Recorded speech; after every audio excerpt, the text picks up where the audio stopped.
So I'm going to record a quick video to explain how to connect OpenAI APIs into web apps, specifically into Bubble, which is a no-code tool that allows you to build apps without writing code.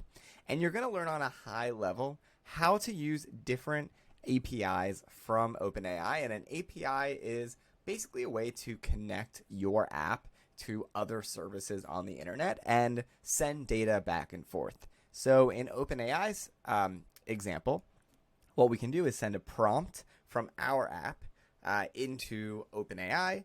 OpenAI will run a completion, or basically run an AI completion, which is taking your prompt and getting a response. And then OpenAI will send that completion, send that response back to your app.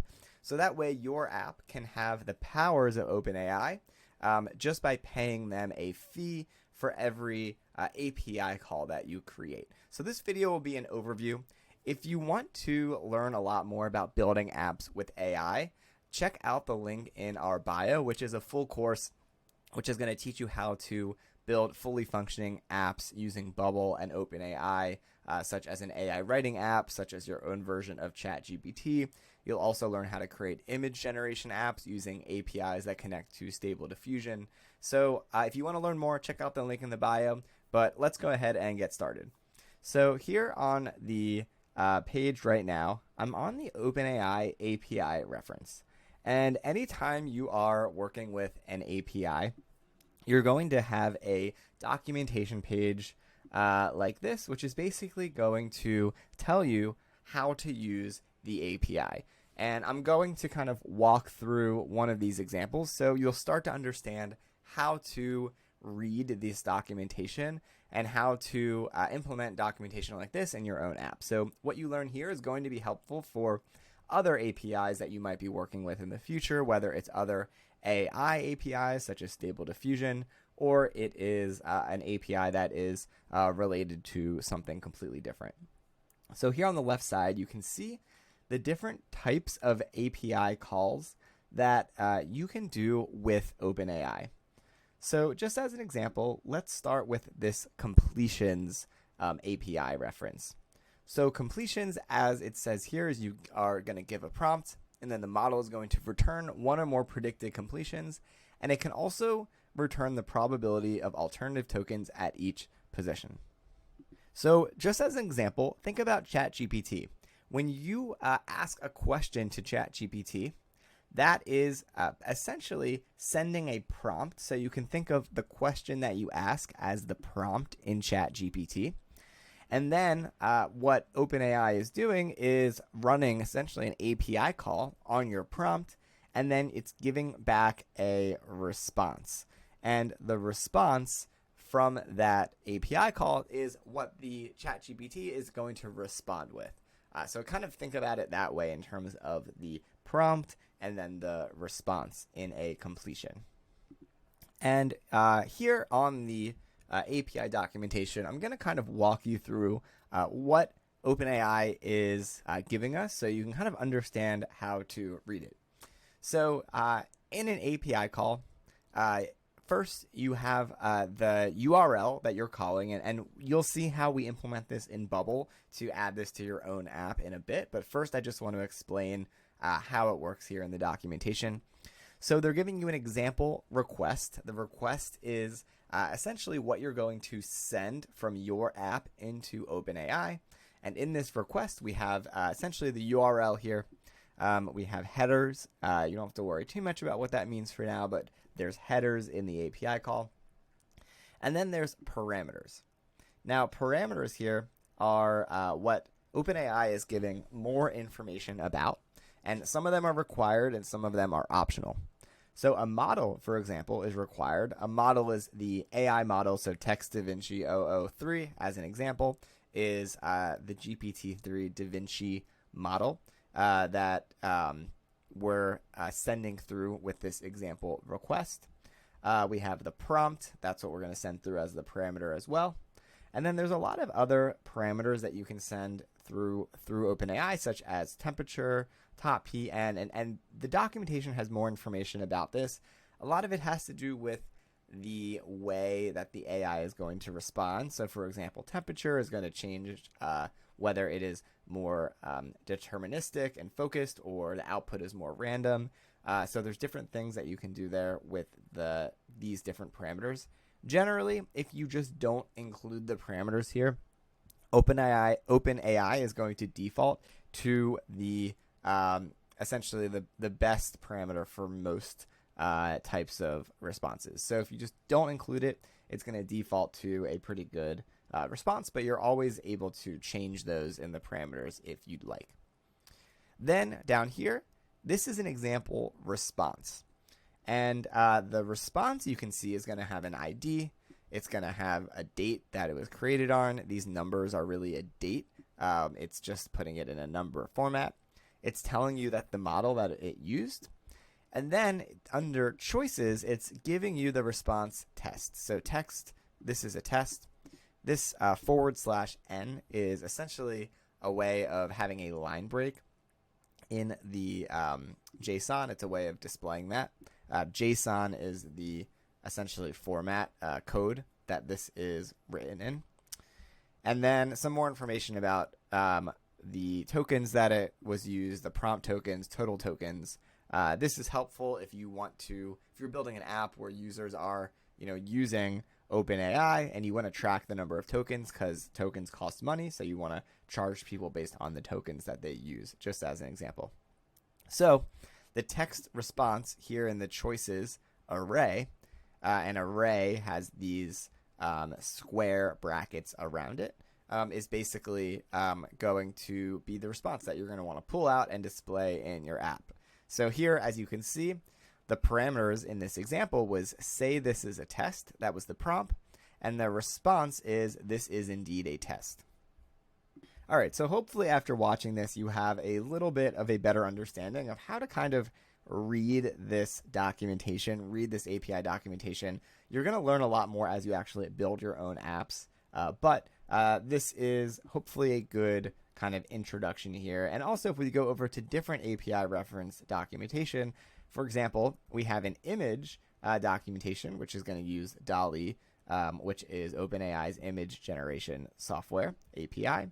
And here, in a similar way, you're going to have a request, the parameters, and then it's going to respond with an image. So very similar way of kind of looking at the API documentation. All right, so now I'm going to show you how to actually implement that API call in Bubble. So I'm going to show you just an overview of how to do it. Again, if you want to learn more about this and go step by step from the very beginning of building an app, check out the link in our bio, check out our Building Apps with AI course, and we'll do it in a lot more detail, but hopefully this will still be helpful to kind of understand how it all works.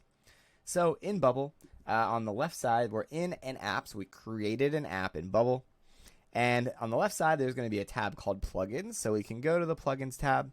You're going to want to add a plugin if you haven't done it already for the API connector.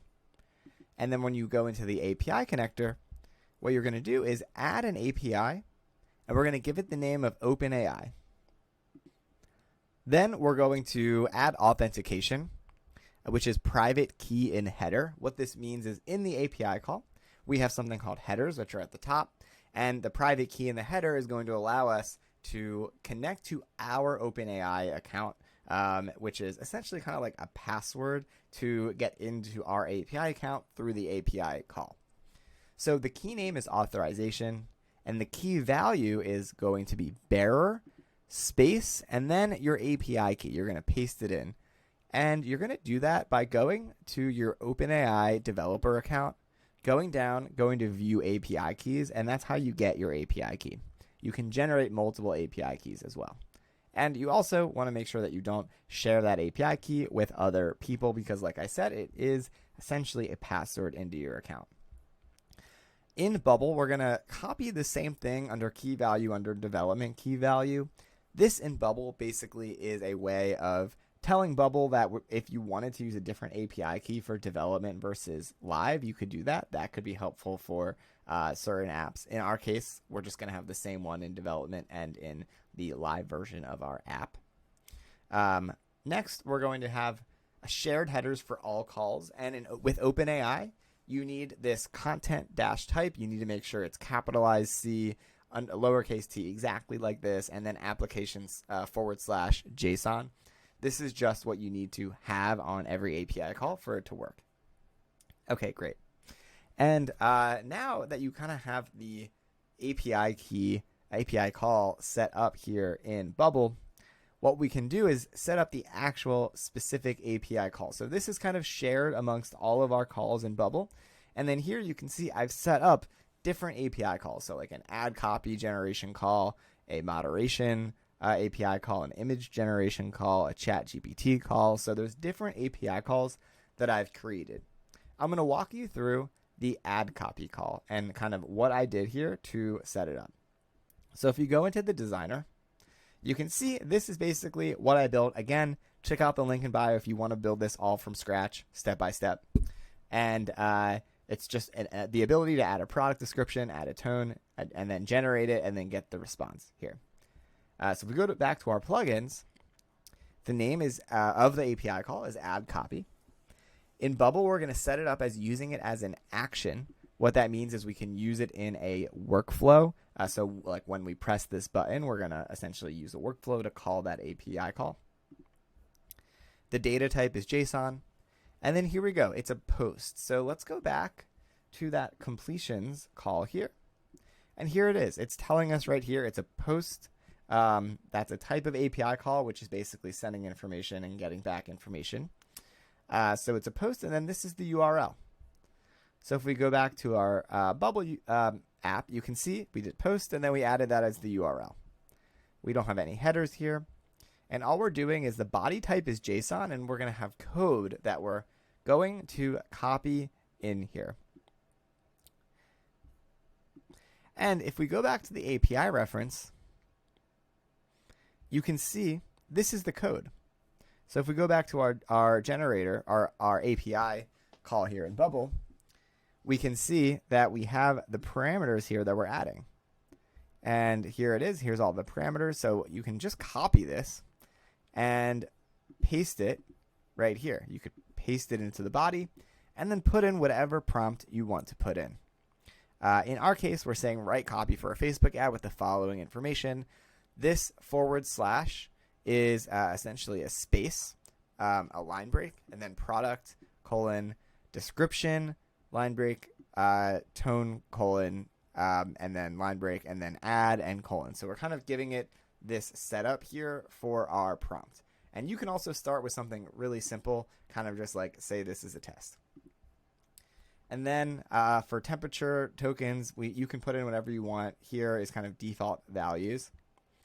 And then in Bubble, as you can see here, it says use these arrows for dynamic values, which is what we did. So by putting this dynamic value in, we're able to add parameters that in the app, we're going to be able to pull in from the input and dynamically add it to the API call.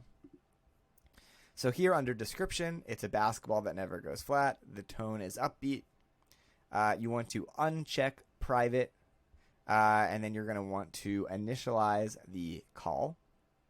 And the reason, by the way, you want to uncheck private is so that you can access these parameters in the workflow that I'm going to show you in a minute. If you keep these checked, then it won't work and you won't be able to access these. So I just clicked reinitialize call. You're going to want to click initialize call.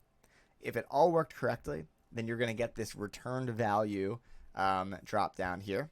And you just have to click save. And this is basically telling Bubble that the API call initialized successfully.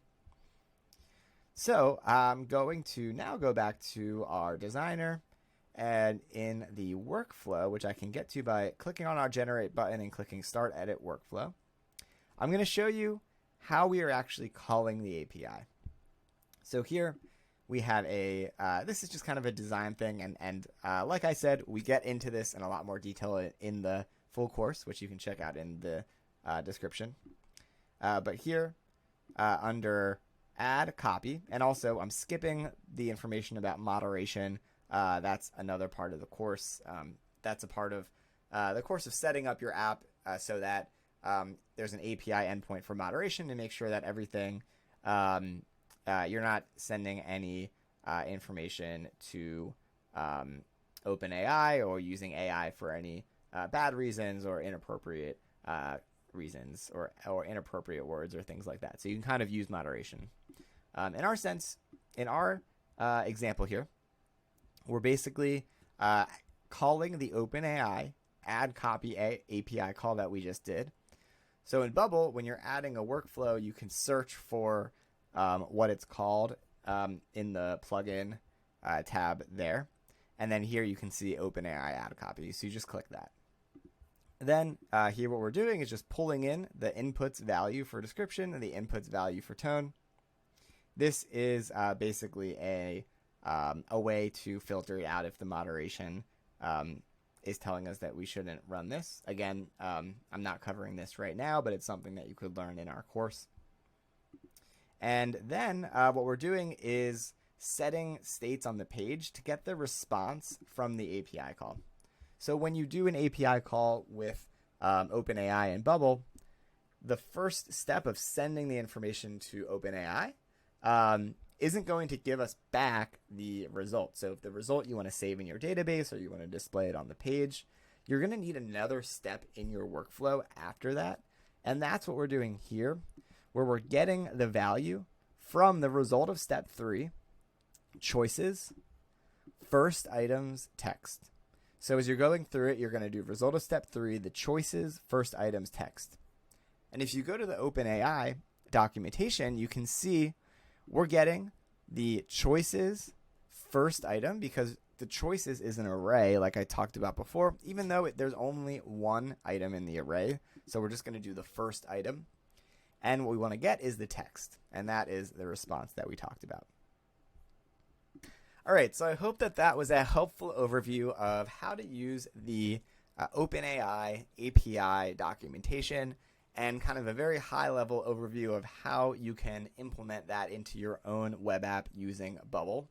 Again, check out the link in our bio if you want to take our full Building Apps with AI course, build a full app from start to finish using the OpenAI API to build a Facebook ad generator, to build image generators using DALL-E 2 and using Stable Diffusion. You'll also learn how to build your own version of ChatGPT. So you'll learn how to use the chat API call, which is how ChatGPT is set up. You'll learn a lot of things like moderation and token limits and all sorts of things to make sure you can build an app that actually works with real users. And you'll also learn a lot more about Bubble and setting it up in Bubble from start to finish because unlike this video, I'll go step by step and build everything with you. It will not be kind of like this where I'm showing you how it works. So I hope this video was helpful. If you have any questions at all, please just leave a comment below and I'll do my best to help you out.